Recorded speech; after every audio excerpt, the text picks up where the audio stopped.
Sejam bem-vindos. As estratégias para a inversão da culpa praticadas por um narcisista levam a vítima a experimentar os mais revoltantes sentimentos de injustiça. A manipulação do narcisista tanto pode ser para oferir ganhos financeiros, levando a vítima ao engano, como para fazer com que ela experimente emoções que são, na verdade, artificialmente provocadas. Essa manipulação envolve todo o ambiente, as pessoas e familiares próximos, podendo alcançar toda a comunidade. Alguns tópicos, como o falso carisma do narcisista, a agressividade passiva, a diferenciação presente no cérebro dele e a tática denominada Darvo, estão interrelacionados, conforme passaremos a discorrer. Cada um desses temas pode ainda vir a ser objeto de vídeos separados, pois todos eles merecem uma análise detalhada. Quando analisamos quem são os amigos do narcisista, já podemos observar que é característico dele cercar-se de um grupo numeroso de pessoas. Narcisistas têm um falso ego que precisa de validação externa, ou seja, dos aplausos ou da aprovação de outras pessoas, mas que encobre a verdadeira natureza de sua personalidade. Essa necessidade leva o narcisista a ir conquistando um séquito de admiradores. Alguns narcisistas chegam a levar junto uma parte desse pequeno grupo cada vez que se sentem excluídos de um local. Esses seguidores serão apresentados em um novo ambiente de convívio ou um novo clube, onde eles recomeçarão suas atividades. Eles reforçam a informação de que o narcisista é uma pessoa popular. Esses integrantes, por óbvio, são todos descartáveis. Mas o fato é que o narcisista vai se mostrar como sendo alguém que atrai ou magnetiza em torno de si um grande número de simpatizantes. Por isso, será sempre super gentil e carinhoso com todos. Imitará os novos amigos, efetuando o espelhamento, prática que tem o poder de fazer com que seja visto como amigável e confiável. Será prestativo e, como um camaleão, vai se transformar na peça que faltava para um novo grupo ou para a pessoa que será uma nova vítima. Esse falso carisma ou falso charme terá o poder de estender uma cortina de fumaça sobre eventuais ações maldosas que vier a cometer. Será difícil de acreditar que uma pessoa tão simpática possa estar, por exemplo, perseguindo alguém. Isso desacreditará a vítima. Um segundo aspecto a ser analisado é o da agressividade passiva.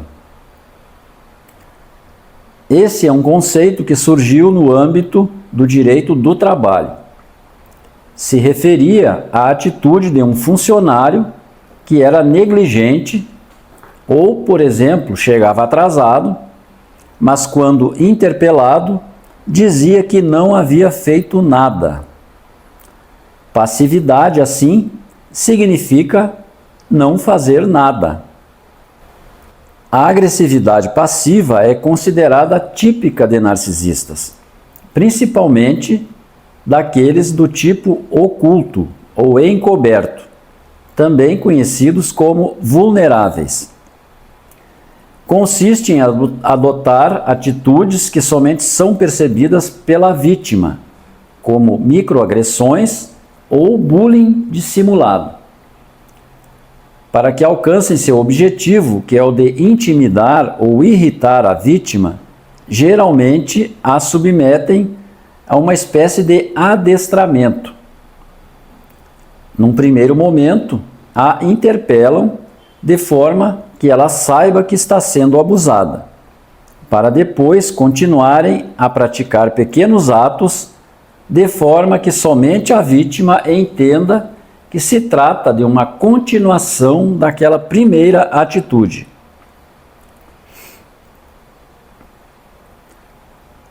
Geralmente, o abuso envolve a retraumatização, referente a fatos do passado da vítima, como gafes, erros, ilicitudes e outros temas do gênero.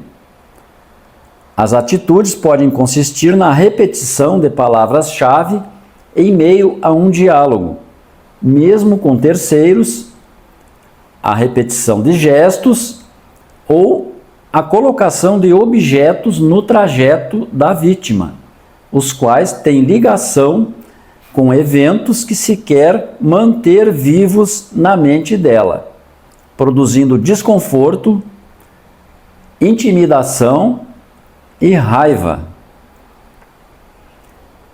Um exemplo da repetição de atos é a que ocorre quando a vítima já não gosta do abusador e ele faz questão, cada vez que passa perto dela, de tocá-la sutilmente ou roçá-la suavemente com o braço.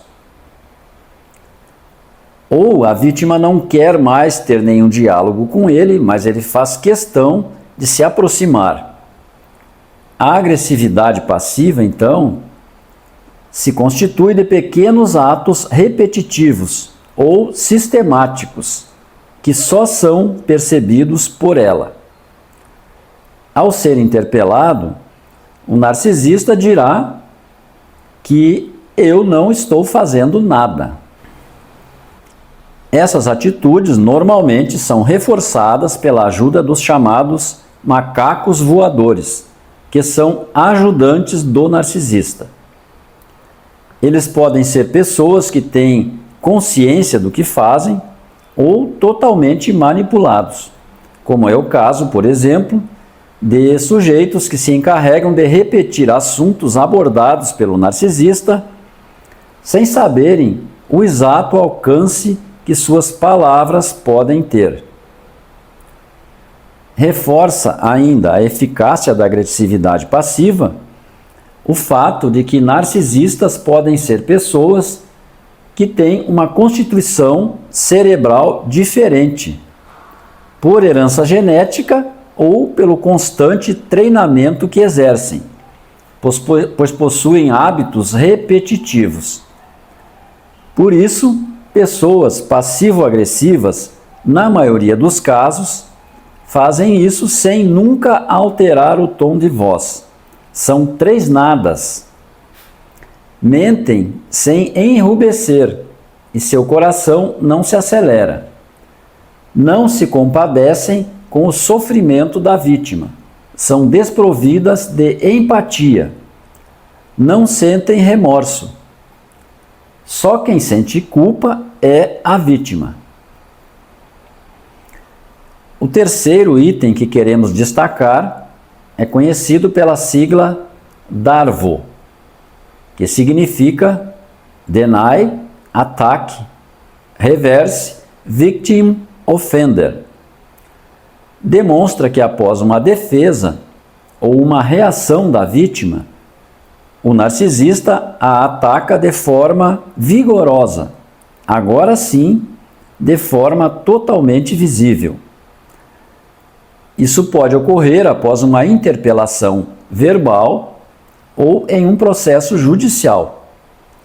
O narcisista nega que estava praticando abusos ou assédio moral, ataca energicamente a real vítima e consegue, com isso, causar a impressão de que ele é o ofendido.